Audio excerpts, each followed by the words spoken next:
장동혁 간사대행님의 말씀도 일리가 있습니다. 위원장님 말씀처럼. 그렇지만 숙려기간 20일이라는 것이 뭐 오로지 그 길만 있는 것이 아니고 긴급한 필요가 있는 경우에는 숙려기간을 지키지 않을 수도 있는 것입니다. 수사가 사라졌습니다. 창원지검의 명태균 게이트 수사가 사라졌습니다. 그것은 내란과 함께 벌어진 일이고 황금폰이 제출됐음에도 불구하고 그것과 관련된 수사가 진행되고 있는지 여부조차도 지금 알려지고 있지 않습니다. 지금 윤석열 내란 피의자에 대한 탄핵 심판이 이제 정점을 향해서 가고 있습니다. 윤석열 피청구인은 야당의 탓을 합니다. 국회의 탓을 합니다. 예산권의 문제, 또 입법권의 문제, 그리고 탄핵 소추권을 시비를 걸고 있습니다. 그것이 마치 이 내란, 즉 비상계엄의 원인인 것처럼 얘기하고 있습니다. 그러나 12월 2일 날 윤석열 대통령으로부터 전화를 받았다는 곽종근 전 특수전사령관의 증언에 따르면 윤석열 대통령이 12월 2일임에도 불구하고, 즉 계엄 하루 전날임에도 불구하고 준비되는 대로 며칠 뒤에 보자. 이 얘기는 12월 3일 날의 비상계엄이 12월 2일까지도 예고되어 있지 않았다, 계획되어 있지 않았다는 얘기입니다. 어제 증인으로 나온 이상민 행안부 장관도 12월 3일 아침 조찬회의가 끝나고 나서 저녁에 용산 대통령실로 와야 될 일이 있을 것이다 하고 나서 부랴 울산에서 김영현 장관으로부터 비화폰 통화를 한 뒤에 서울에 올라와서 대통령실로 향했습니다. 그 원인이 뭡니까? 그것은 명태균 게이트, 명태균 씨가 말하는 황금폰에 쫄아서 비상계엄을 당긴 겁니다.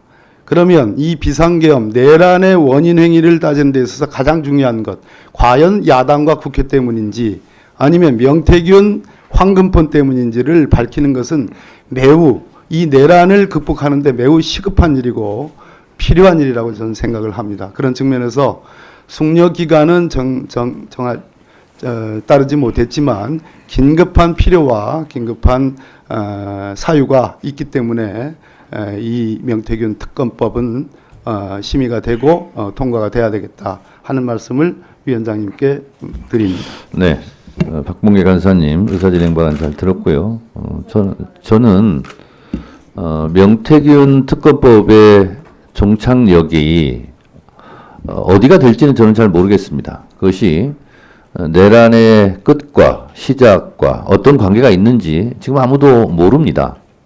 다만 명태균 씨와 관련돼서 실제로 여러 가지 나왔던 팩트들이 수사 중에 있습니다만 그것이 지금 여러 가지 탄핵 국면, 이 비상계엄 국면에 묻힌 측면이 있고 그렇다고 해서 그 불씨가 사그러들지는 않았고 오히려 더 활활 타올 가능성도 있고 그 명태균 씨의 진실이 어디로 튈지는 아무도 모릅니다만 다만 제기된 의혹에 대해서 국민의 알 권리, 진실을 찾는 그런 과정은 국회에서 계속해야 되는 것은 아닌가라는 생각이 좀 들었습니다.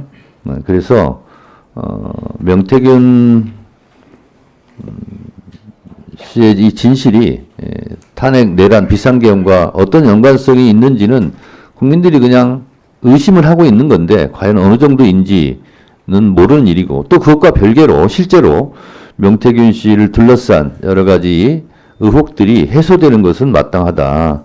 그래서 내란, 비상계엄, 탄핵과 별개로 이 문제는 한번 다뤄줘 봐야 되고 그 과정 속에서 그 불길이 연관되어 있다 이렇게 나올 수도 있습니다만 미리 예단하지 않고 이 부분은 이 부분대로 처리를 했으면 좋겠다는 생각이 듭니다.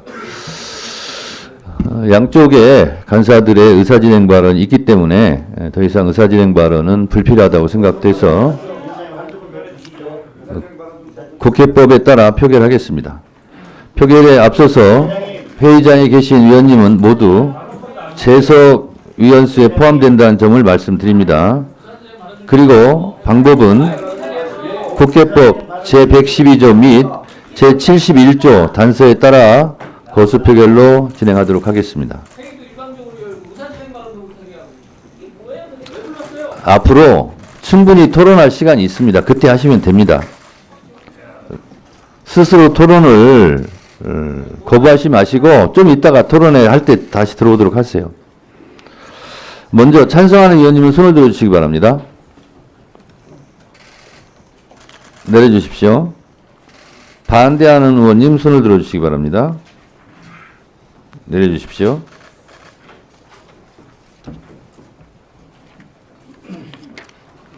표결 결과를 말씀드리겠습니다. 재석 의원 총 10인 중 찬성 10인으로 가결됐음을 선포합니다.